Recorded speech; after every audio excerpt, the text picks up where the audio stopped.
Welcome back to the True Tomorrows podcast. I'm Adrian Smith, and we're going to dive into a world where technology's promise of utopia, might just have a few bugs. The kind that make you question if perfect is actually worth it. Hi, everyone. Julia Jones here, and I'm excited to unpack this wild story with you. Awesome. We'll be kind of exploring those lines between science fiction and potential reality. Yeah. Especially when it comes to tech's impact on well-being human. Exactly. So imagine this. A city called Eden. Totally high-tech under a dome. Okay. And they've basically eliminated all the bad stuff. No crime, no poverty, not even sadness. Wow. All thanks to technology that can manage emotions. It sounds like paradise. Right. But in this story, beyond the static, there's a catch. Always a catch. It's those who resist this control. Okay. The ones they call glitches, who make us question the whole system. Yeah, these glitches, they're like the people who feel the constant hum of technology is like a cage almost. Right. And they get exiled to this desolate wasteland outside the dome. Yeah. It's almost like a warning to anyone else thinking of stepping out of line. That's a pretty intense consequence. Yeah. What's fascinating here is that this story doesn't present the wasteland as the typical barren, wasteland. Oh, interesting. It's actually lush and vibrant, full of life. Okay. And there are whispers of a place called Haven, a tech-free community.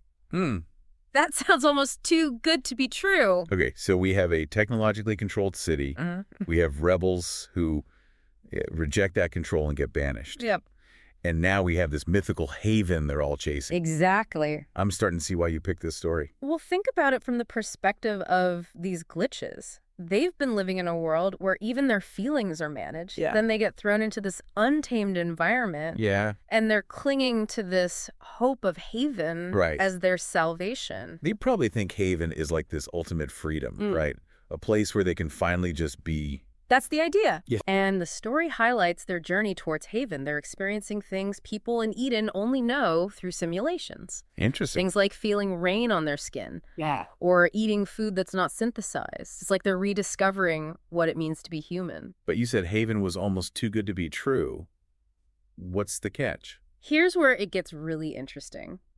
The exiles eventually discover that haven, their supposed tech-free paradise, is another form of control. What? It's a technological illusion designed to lure them in. Oh, wow. A sophisticated projection. Just a different flavor of manipulation. Whoa, hold on. So they escape a city controlled by technology? Yeah. Only to end up in another system that's also controlling them just in a different way. Sure. That's messed up. It is. And this revelation comes from an elder they encounter. Okay. A figure who seems wise and benevolent. Okay. He's actually a construct himself, part of this Haven program. Wow. But here's the twist. He doesn't condemn Eden. Wait, what? Why not? He's basically admitting that he's part of a system that's tricking people. His point is that both the people trapped in Eden and the exiles yearning for this haven are caught in a web of control. He says, and I'm paraphrasing here, you think this is freedom, just another program, a different flavor of control. So he's saying both sides are playing a rigged game. That's deep. It really makes you think about how control can be so subtle. Yeah. How it can masquerade as something else entirely. Exactly. And for the exiles, this is a crushing realization. I bet. Their hope for a simple solution, a clear escape from control, is shattered. What happens to them? Do they just give up? That's where we'll pick up in the next part of our True Tomorrow's dive into Beyond the Static. Okay. We'll explore what it means to find freedom when even the so-called escape routes are just more of the same. Can't wait to unpack that. Listeners, stay tuned as we delve deeper into the world of Beyond the Static and what it tells us about the choices we make in the face of technology's seductive promises. It'll be interesting, for sure.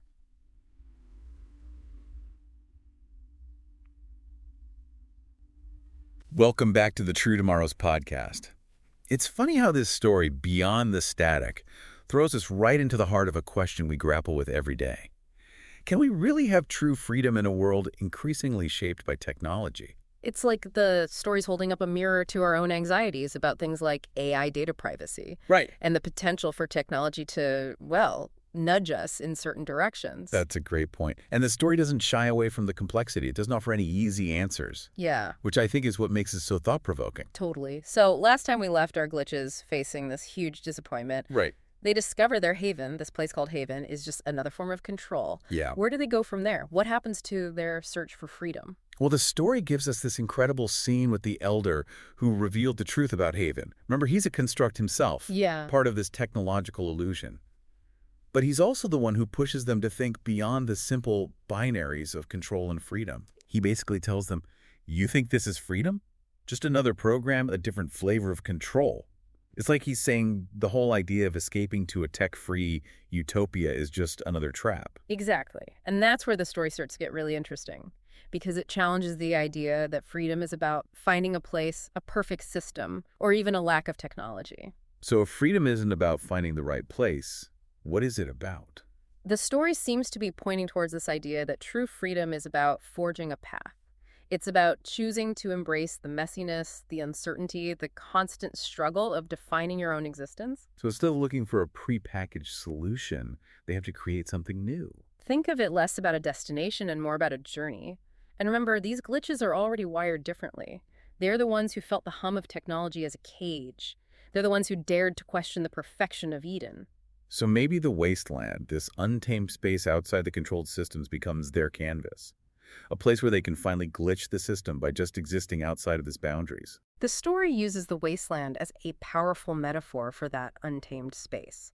It's not just a physical place, but this metaphorical space where true freedom might actually be possible. I'm starting to see where you're going with this. It's like the story is saying that maybe the pursuit of a perfectly controlled world, whether through technology or anything else, might actually be what's truly dystopian. That's a fascinating insight because we often associate dystopias with oppression and suffering. But this story suggests that a world without struggle, without the freedom to make mistakes and learn, could be its own kind of nightmare. And what's so clever is how Beyond the Static links this idea of freedom to our relationship with technology. It's not saying technology is inherently bad, Right. but it's asking us to be mindful of how we use it, how we allow it to shape our lives and our choices. That's where it really connects to what we talk about on True Tomorrows, right? It's about understanding the implications of technology, not just the cool gadgets or the amazing possibilities, but also the potential consequences. And maybe it's less about fearing some robot apocalypse and more about being aware of how we might be creating our own digital cages. Like, are we trading convenience for control? Are we sacrificing something essential about ourselves in the process? The story definitely raises those questions, but I think it also offers a glimmer of hope because it suggests that even in a world saturated with technology, there's still the possibility of forging a path that's authentically our own. Okay, I'm really curious now. What does that path look like for the glitches?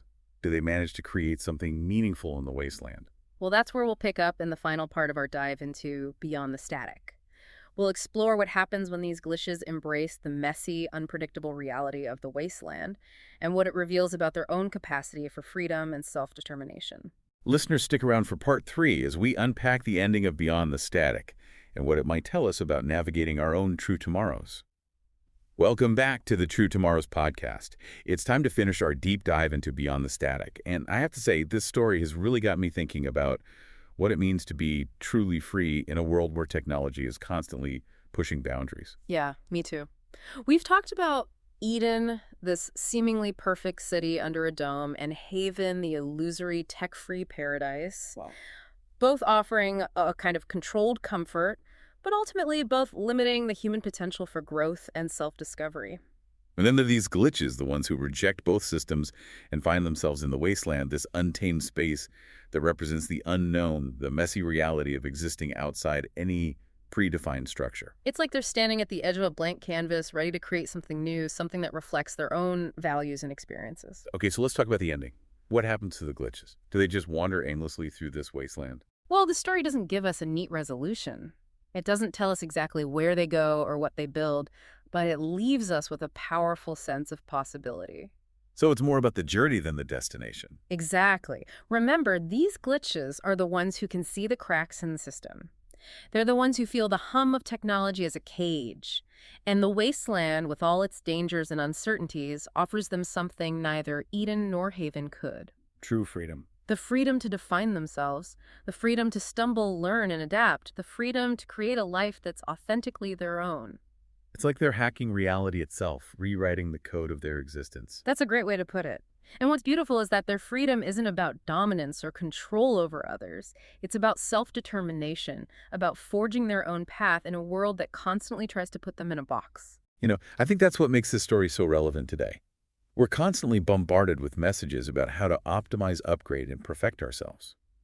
But beyond the static reminds us that maybe the most human thing we can do is to embrace our imperfections, our glitches, No. the parts of ourselves that don't fit neatly into the boxes society tries to create for us. It's like saying, yes, I'm a glitch, and that's my superpower. Exactly.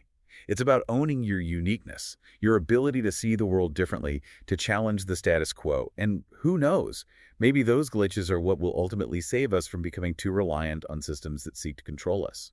It's a powerful thought, and it brings us back to the core of the True Tomorrows podcast. To explore the intersection of technology and humanity, to question the promises of progress, and to remind ourselves that the future is not something that happens to us, but something we create. And sometimes the most transformative creations come from the unexpected, from the glitches in the system, from those who dare to forge their own path. So as you navigate the ever-evolving landscape of tomorrow, remember the glitches, remember their courage, their resilience, their unwavering pursuit of authentic freedom. And ask yourself, what kind of glitch are you? And that's a wrap on this episode of the True Tomorrows podcast. We'll be back tomorrow with another deep dive into the strange and wondrous world of tech and its impact on our lives. Until then, stay curious, stay engaged, and keep questioning the narratives that shape our future. And don't forget to rate and follow the True Tomorrows podcast for more captivating stories and insightful conversations. We'll see you on the other side of tomorrow.